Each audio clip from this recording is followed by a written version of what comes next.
My name is Olivia Wan, and I'm with Modern Practice Solutions, a compliance consulting firm, and also the law office of Olivia Wan and Associates.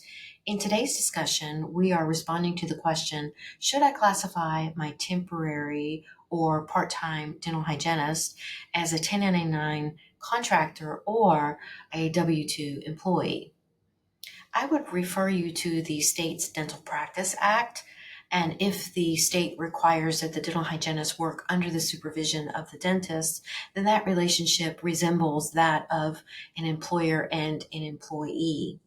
If the state does not require supervision of the hygienist, such as Colorado, then that individual may very well be a 1099. And so as you can see, it really centers around the dynamics of that working relationship. And according to the IRS, we have to examine that relationship, who's performing that service, such as the hygienist, to determine the degree of control and the degree of independence.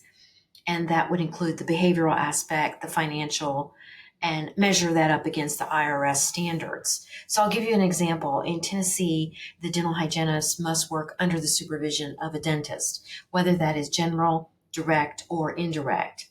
With that level of supervision, there is really not truly independence of the dental hygienist. And so that relationship would be more clarified, more accurate to be a W-2 employee and not a 1099.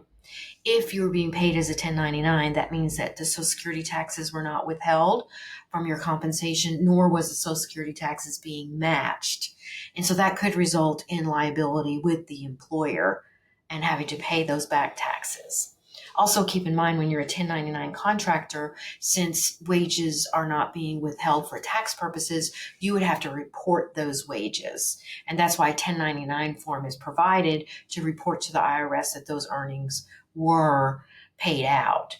And so once again, to clarify, check with your state Dental Practice Act. If the dental hygienist is under the supervision of the dentist, that relationship resembles that of employer and employee, which is correctly identified as a W-2.